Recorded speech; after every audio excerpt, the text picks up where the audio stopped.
Bonjour, je suis David Dupin, médecin du sport au CHU de Saint-Étienne, chercheur au sein de l'université Jean Monnet de Saint-Étienne et je suis médecin correspondant pour les départements de la Loire et de la Haute-Loire à la Dragès. Donc bonjour, je suis Claire Collat, je suis enseignante en activité physique adaptée au CHU de Saint-Étienne et je suis en thèse, donc j'interviens auprès de patients fibromyalgiques pour évaluer l'effet de l'activité physique adaptée chez ces patients. La fibromyalgie, ou le syndrome fibromyalgique, se caractérise par des douleurs diffuses dans tout le corps, persistantes, ayant un effet sur les capacités fonctionnelles, en les amoindrissant de manière variable selon les personnes et dans le temps. Donc ça, c'est la définition de l'HAS de 2010. Et en général, on parle de triade de symptômes, douleur, fatigue et troubles du sommeil, à laquelle va venir s'associer un cortège de symptômes diffus, subjectifs, et qui vont progressivement induire un déconditionnement physique, l'isolement social et la dégradation de la qualité de vie du patient. La fibromyalgie concerne environ 2% de la population générale selon les derniers chiffres de l'INSERM 2020, pour un ratio de 2 femmes pour un homme. Le délai de diagnostic est souvent très long, de 5 à 7 ans en moyenne, ce qui traduit souvent une longue errance médicale. Et les mécanismes sous-jacents à la fibromyalgie, donc on parle généralement d'un dysfonctionnement du système nerveux central via une hypersensibilité centrale. Donc comment est-ce qu'on diagnostique une fibromyalgie ? Les critères existent depuis 1990 et ils ont progressivement évolué jusqu'au dernier critère de l'American College of Rheumatology de 2016 qui utilise les scores WPI plus SSS. Donc le score WPI, c'est une échelle de douleur où on va comptabiliser le nombre de sites douloureux au cours des 7 derniers jours. Donc on localise la douleur et il est précisé que la douleur doit concerner au moins 4 régions sur 5, donc parmi les 2 membres supérieurs, les 2 membres inférieurs et le rachis. Le score SSS, donc là c'est l'échelle de sévérité des symptômes qui sont associés donc à cette douleur. Donc également au cours des 7 derniers jours, on essaye d'évaluer le niveau de sévérité de la fatigue, des troubles cognitifs, des troubles du sommeil, des douleurs abdominales, des céphalées et de l'humeur. Donc à partir du calcul de ces 2 scores, on retient un diagnostic de fibromyalgie si le score WPI est supérieur à 7 et le SSS supérieur à 5. Ou si le WPI est entre 4 et 6, mais que le SSS est supérieur à 9.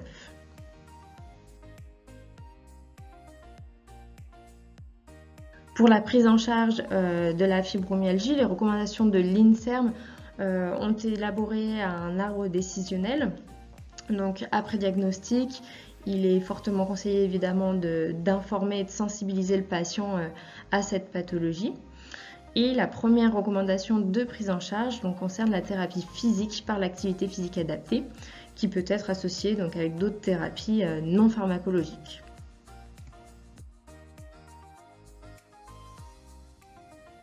Les bénéfices de l'activité physique adaptée, donc en fonction des différentes modalités d'entraînement. Donc le travail d'endurance va plutôt avoir un effet positif sur la fatigue et la tolérance à la douleur. Les activités de renforcement musculaire vont permettre de réduire jusqu'à moins 39% la douleur et de diminuer l'anxiété et la dépression. Enfin, les activités de type stretching, relaxation, respiration vont-elles permettre d'améliorer la qualité de vie, réduire la douleur, l'anxiété et la dépression. On préfère généralement un entraînement mixte, donc avec au moins 2 de ces 3 modalités, plutôt qu'un entraînement à modalité unique pour plus de bénéfices.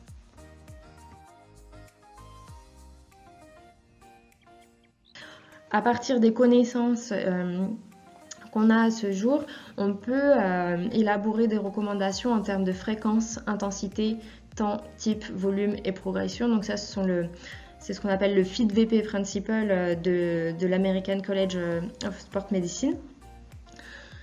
Donc en termes de fréquence, on recommande plutôt 2 à 3 séances par semaine en évitant l'exacerbation des symptômes et en respectant vraiment une période de récupération suffisante pour la personne. Et il faut au moins 4 à 6 semaines d'entraînement pour avoir des premiers effets bénéfiques. Donc il faut vraiment que ça s'inscrive sur la durée, il ne s'agit pas d'une seule séance d'activité physique adaptée.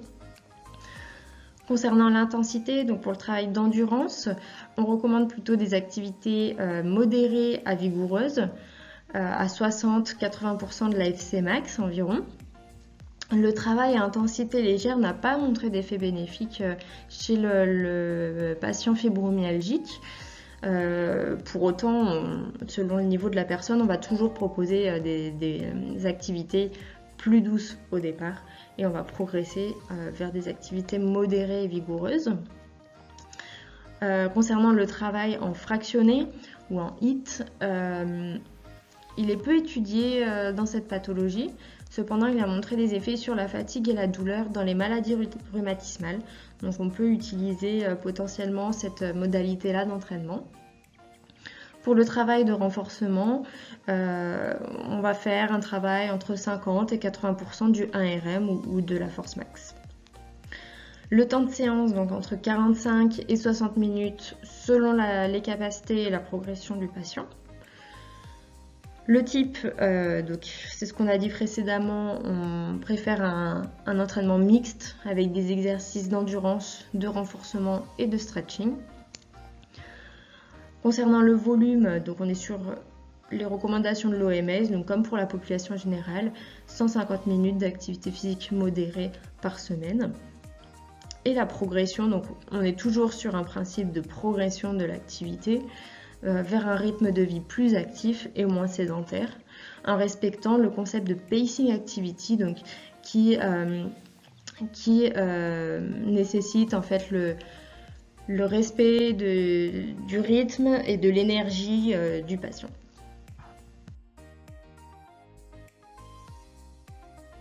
Nous réalisons une étude qui s'intitule « Efficacité d'une organisation de soins optimisée chez les patients fibromyalgiques » au sein du groupement hospitalier territorial de la Loire, donc l'étude FIMOVE, From Intent to Move. L'idée de l'étude, c'est de comparer une prise en charge à l'hôpital d'activité physique adaptée, encadrée, pendant 1 mois, associé à un programme d'éducation thérapeutique du patient de 4 séances pour faciliter la gestion de la pathologie dans le quotidien. Et on va comparer ce groupe à un groupe contrôle qui lui aura uniquement le programme d'éducation thérapeutique. On réalisera des suivis réguliers, donc on les évalue au départ et puis régulièrement à 1 mois, 3 mois, 6 mois, 12 mois et 24 mois. Dans l'étude FIMOVE, le protocole d'activité physique adaptée est construit en 3 temps. Un premier temps d'endurance, où on va travailler progressivement vers des activités intenses en fractionné, donc avec 30 secondes de sprint, 90 secondes de récupération. Un second temps de renforcement musculaire, où là on va évoluer sur des circuits training alternés en 30 secondes de départ, puis vers du 45 secondes, 30 secondes en fin de programme, avec une récupération plutôt active si c'est possible pour les patients. Et une dernière partie plutôt stretching, relaxation, où là on va initier le patient à différentes techniques qu'il peut utiliser dans le quotidien, notamment stretching passif, cohérence cardiaque et relaxation. Au contraire d'une thérapeutique médicamenteuse, au contraire d'un médicament, il y a très peu de contre-indications à l'activité physique adaptée. Même chez le patient douloureux chronique, même chez le patient fibromyalgique, vous pouvez orienter, vous médecin, votre patient vers la plateforme Sport Santé 42.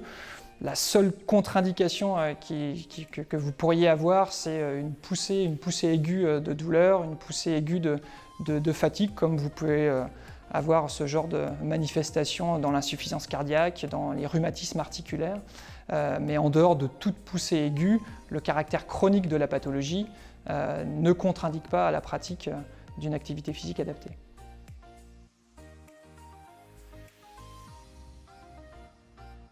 Toutes les personnes effectivement que vous voyez dans les vidéos, dans les capsules vidéo, nous orientent, comme vous le savez, du coup les bénéficiaires, patients, adhérents, vers nous selon un protocole bien défini en fonction de la recherche d'une activité de loisir compétition, en fonction de la recherche plutôt d'une activité de remise en condition, qu'elle soit par rapport à une limitation modérée ou une limitation minime. Donc que vous retrouvez effectivement dans le petit schéma ci-dessous. Pour avoir un peu plus d'explications, vous pouvez effectivement aller revoir la vidéo sur la prescription généralité. On vous détaille effectivement tous les degrés d'orientation et les niveaux d'accompagnement.